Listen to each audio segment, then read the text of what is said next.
Welcome back to BCN news. పశ్చిమ గోదావరి జిల్లా పాలకొల్లు పట్టణంలో ప్రధాన మురుగు డ్రైన్లో అధికారులు యుద్ద ప్రాతిపదికన పూడికతీత పనులు చేపట్టారు. మంత్రి నిమ్మల రామానాయుడు ఆదేశాలతో తక్షణ చర్యలు చేపట్టినట్లు మున్సిపల్ కమిషనర్ తెలియజేశారు.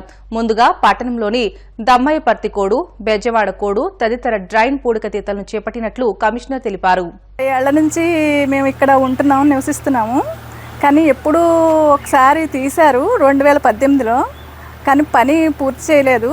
గత ప్రభుత్వం చేస్తామన్నారు, చేయలేదు. అసలు ఈ రామానాయుడు గారు వచ్చాక నేను ముందు దమయపర్తి కూడా చేస్తానని మాట ఇచ్చారు. అలాగే ఆయన మొదలుపెట్టారు. ఇప్పుడు ఆయనకి కృతజ్ఞతలు.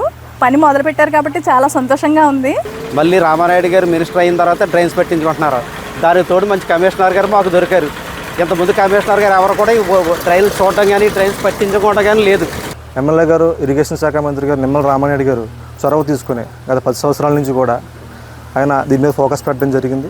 ఆయన అప్పుడే చెప్పడం జరిగింది ఈ దమ్మయ్యపతి కోడ్ బాగు చేస్తానని చెప్పి.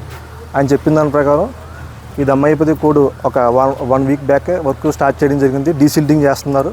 ముంపుకు గురవుతున్న ఆ ప్రాంతాలను పరిశీలించి మాతో కలిసి అంతా పరిశీలన చేసి ఇమ్మీడియట్గా ఇవన్నీ క్లియర్ చేయవలసిందిగా ఆయన ఆదేశాలు జారీ చేయడం జరిగింది. దానిలో భాగంగా మేము బస్టాండ్ సెంటర్లో, అలాగే ఎల్లార్పేటలో ఏ అయితే ఇళ్ల మధ్యలో డ్రైన్ ఉందో అవన్నీ మునిగిపోవటం, అలాగే పూలపల్లిలో బెజవాడ కోడు మునిగిపోవటం, ఆ కృష్ణసాయి నగర్లో ఆ రైల్వే ట్రాక్ కిందగా వెళ్ళే బెజవాడ కోడు కూడా మునిగిపోవటం, అవన్నీ ఈ దమయపతి కోడు మునిగిపోవటం రామానాయుడు గారు గమనించి మాకు ఆదేశాలు జారీ చేశారు.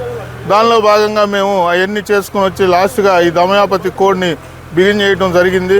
దీన్ని ఎంతో వ్యయ ప్రయాసాలకు వచ్చి మన గౌరవ మంత్రివర్యులు శ్రీ నిమ్మల రామానాయుడు గారి ఆశయాలకు అనుగుణంగా ఆయన ఏ అయితే సూచనలు జారీ చేశారో ఆయన సూచనలో భాగంగా ప్రజలందరూ కూడా ఏ విధమైన ఇబ్బందులు పడకుండా చక్కగా వారి ఇళ్ళే కూడా ముంపుకు గురవ్వకుండా, వాళ్ళు దోమల బారిన పడకుండా, అనారోగ్యాలకు గురి కాకుండా ఇమ్మీడియట్గా చేయవలసిందిగా ఆయన ఆదేశాలు ఇచ్చినందువల్ల మేమందరం కూడా మా ఆఫీస్ సిబ్బంది, టౌన్ ప్లానింగ్ ఆఫీసర్ గారు కానీ, టౌన్ ప్లానింగ్ సూపర్వైజర్ కానీ, మా ఇంజనీర్స్ కానీ, మా సెక్రటరీస్ కానీ అందరూ కూడా ఈ దమయపతి కోడ్ మీద పడిపోయి అందరం కూడా ఈ వర్క్ని కంప్లీట్ చేయటానికి గౌరవ మంత్రివర్యుల ఆశయాలకు అనుగుణంగా పనిచేయటానికి మేము ఈ డ్రైన్ని ప్రక్షాళన చేస్తున్నాం.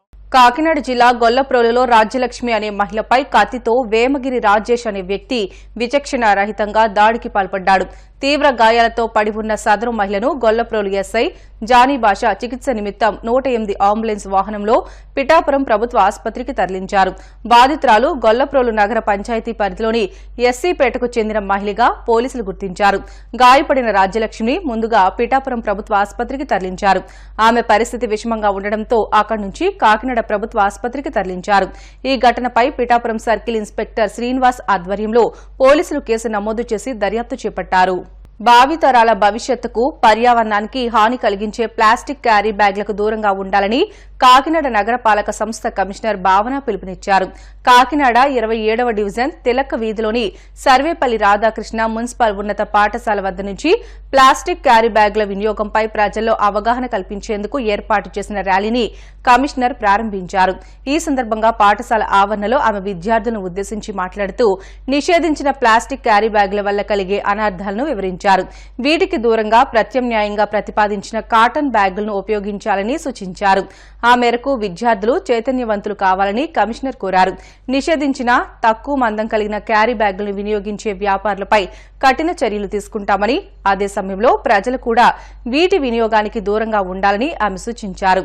ఈ కార్యక్రమంలో మాజీ మేయర్ సుంకర పావని, ఎంహెచ్ఓ పృథ్వీ చరణ్ పాల్గొన్నారు.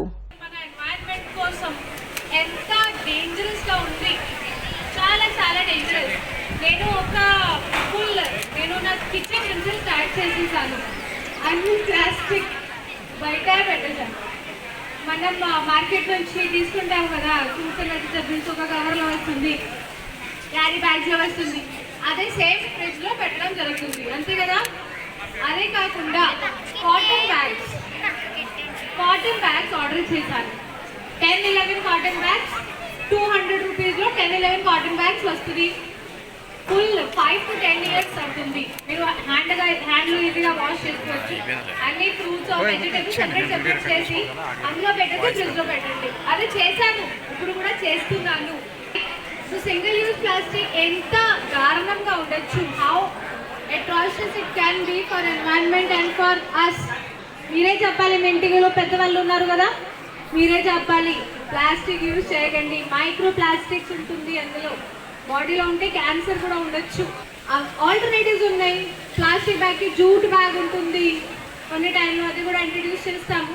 మీ ఇంటికి నుంచి కూడా ఈ బిహేవియర్ స్టార్ట్ చేసుకోండి. దట్ ప్లాస్టిక్ ఎంత పాసిబుల్ అదే మనం will try to replace it, avoid చేస్తాము. ఓకే, ఇది స్పెషల్గా మెసేజ్ నాకు ఇవ్వాల్సిందే. ఈరోజు వెల్కమ్ చూస్తే సూపర్ 6 పథకాలను ఎప్పటి నుంచి అమలు చేస్తారో స్పష్టతనివ్వాలని రాష్ట్ర ప్రభుత్వాన్ని కాంగ్రెస్ పార్టీ నాయకులు తులసిరెడ్డి సూటిగా ప్రశ్నించారు. కడప జిల్లా వేంపల్లిలోని మీడియా సమావేశంలో తులసిరెడ్డి మాట్లాడుతూ ఈ ఎన్నికల్లో టీడీపీ కూటమి అధికారంలోకి వచ్చేందుకు సూపర్ 6 పథకాలే ప్రధాన కారణమని అన్నారు. టీడీపీ కూటమి అధికారంలోకి వచ్చి 43 రోజులైందని, ఈ 6 పథకాల్లో సామాజిక పింఛన్ల పథకం మాత్రం అమలైందని అన్నారు. మిగతా 5 పథకాలు అమలు కాలేదని, ఎప్పటి నుంచి అమలవుతాయో కూడా ప్రభుత్వం చెప్పలేదని అన్నారు. తల్లికి వందనం పథకానికి సంబంధించి ప్రభుత్వం పదే మాట తప్పుతోందని, స్కూళ్లకు వెళ్లే ప్రతి విద్యార్థికి అని మేనిఫెస్టోలో చెప్పారని, ఇచ్చిన మాట ప్రకారం ప్రతి విద్యార్థికి అమలు చేయడంతో పాటు ఈ సంవత్సరం నుంచే తల్లికి వందనం పథకాన్ని అమలు చేయాలని, సూపర్ 6 పథకాలను ఎప్పటి నుంచి అమలు చేస్తారో స్పష్టతనివ్వాలని తులసిరెడ్డి రాష్ట్ర ప్రభుత్వాన్ని డిమాండ్ చేశారు. ఈ ఎన్నికల్లో టీడీపీ కూటమి రాష్ట్రంలో అధికారంలోకి వచ్చేదానికి అనేక కారణాలు ఉన్నప్పటికీ ప్రధానమైన కారణం సూపర్ 6 పథకాలు. మేము అధికారంలోకి వస్తే సూపర్ 6 పథకాలు అమలు చేస్తామని చెప్పేసి టీడీపీ కూటమి ప్రజలకు హామీ ఇచ్చింది. ప్రజలు నమ్మి ఓట్లు వేశారు, అధికారంలోకి వచ్చారు.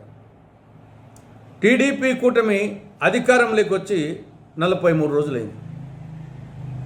ఈ 43 రోజుల్లో సూపర్ 6 పథకాల్లో ఒక్క పథకాన్ని మాత్రమే అమలు చేయడం జరిగింది. అది సామాజిక పెన్షన్ల పథకం. దాన్ని అభినందిస్తున్నాం. కానీ మిగతా సూపర్ 6లోని 5 పథకాలు ఇంతవరకు అమలుకు నోచుకోలేదు. ఎప్పటి నుండి అమలు చేస్తామో కూడా చెప్పలేదు. ఇందులో మొదటిది యువతకు సంబంధించి, యువతకు 20 లక్షల ఉద్యోగాలు కల్పిస్తాం, నెలకు 3,000 రూపాయల నిరుద్యోగ భృతి కల్పిస్తామని యువతకు చెప్పడం జరిగింది. రెండవది విద్యార్థులకు తల్లికి వందనం పథకం కింద స్కూలుకు వెళ్ళే ప్రతి విద్యార్థికి ఏడాదికి 15,000 రూపాయలు ఆర్థిక సహాయం చేస్తామని చెప్పడం జరిగింది. అది రెండవ హామీ. మూడవది రైతులకు సంబంధించి ప్రతి రైతుకు ఏటా 20,000 రూపాయల ఆర్థిక సహాయం చేస్తాం. ఇక నాలుగవది మహిళలకు సంబంధించి 3 హామీలు. ఒకటి, 19 సంవత్సరాల నుంచి 59 సంవత్సరాల వరకు వయసు ఉన్న ప్రతి మహిళకు నెలకు 1,500 రూపాయలు ఆర్థిక సహాయం.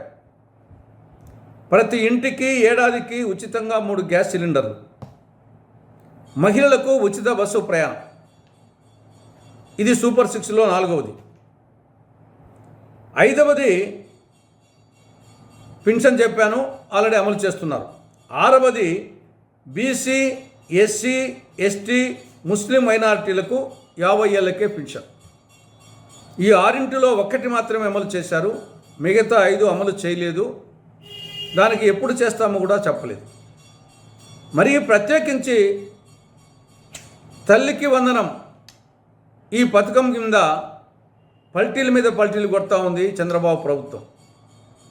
మేనిఫెస్టోలోనేమో స్కూలుకు వెళ్ళే ప్రతి విద్యార్థికి ఏడాదికి 15,000 రూపాయలు చెప్పారు. కానీ జీవో 29లో ప్రతి విద్యార్థి బదులు ప్రతి తల్లి అని పేర్కొన్నారు.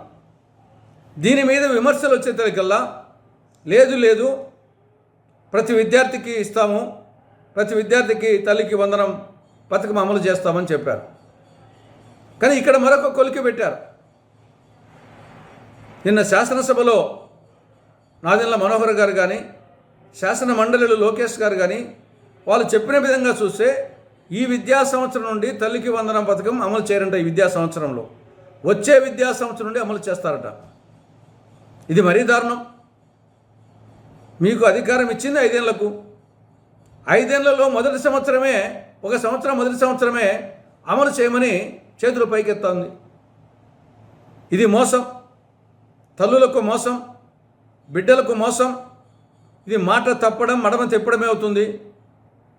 జగన్మోహన్ రెడ్డి మాట తప్పాడు, మడమ తిప్పాడనే అతను ఓడించడం జరిగింది. కానీ ఈ ప్రభుత్వం కూడా మాట తప్పుతూ ఉంది, మడమ తిప్పుతూ ఉంది. ఈ విద్యా సంవత్సరం నుంచే తల్లికి వందనం పథకాన్ని కూడా అమలు చేయాలని కాంగ్రెస్ పార్టీ డిమాండ్ చేస్తూ ఉంది. అదేవిధంగా సూపర్ 6 పథకాలను, మిగతా పథకాలను ఎప్పటి నుండి అమలు చేస్తారో ప్రజలకు స్పష్టత ఇవ్వాలని కాంగ్రెస్ పార్టీ డిమాండ్ చేస్తూ ఉంది. ఏలూరు జిల్లా ప్రముఖ పుణ్యక్షేత్రమైన ద్వారకా తిరుమల చినవెంకన్నకు హుండీల ద్వారా భారీ ఆదాయం సమకూరింది. గడిచిన 24 రోజుల కాలానికి గాను స్వామికి నగదు రూపంలో 2,41,00,000 రూపాయల అధిక ఆదాయం లభించింది. ప్రమోద కళ్యాణ మండప ఆవరణలో గురువారం హుండీ లెక్కింపు కార్యక్రమాన్ని నిర్వహించారు. అత్యంత భద్రతా ఏర్పాట్ల నడుమ జరిగిన ఈ లెక్కింపులో దేవాలయ అధికారులు, సిబ్బంది పాల్గొన్నారు. ఈ హుండీల లెక్కింపులో స్వామికి 2,41,72,018 రూపాయల ఆదాయం సమకూరినట్లు ఆలయ ఈవో వేండ్ర త్రినాథరావు తెలియజేశారు. అలాగే భక్తుల కానుకల రూపేణా 401 గ్రాముల బంగారం, 6 కేజీల 222 గ్రాముల వెండి లభించినట్లు ఈవో వివరించారు. అలాగే రద్దయిన 500 రూపాయల నోట్లు 12, 1,000 రూపాయల నోటు, 2,000 రూపాయల నోట్లు 82 వచ్చినట్లు తెలియజేశారు. అలాగే విదేశీ కరెన్సీ సైతం అధికంగా లభించింది. వార్తలు ముగించే ముందు ముఖ్యాంశాలు మరొకసారి. భీమవరంలోని ముంపు బాధితులకు వివేకానంద సేవా సమితి చేయూత, ముఖ్య అతిథిగా హాజరైన కలెక్టర్ నాగరాణి. కాకినాడ జిల్లా గొల్లప్రోలులో మహిళపై కత్తితో దాడి, పరిస్థితి విషమంగా ఉండడంతో అంబులెన్స్ లో కాకినాడ ఆసుపత్రికి తరలింపు. పర్యావరణానికి హాని కలిగించే ప్లాస్టిక్ క్యారీ బ్యాగులను దూరం పెట్టండి, కాకినాడ నగరపాలక ప్రజలకు పిలుపునిచ్చిన కమిషనర్ భావన.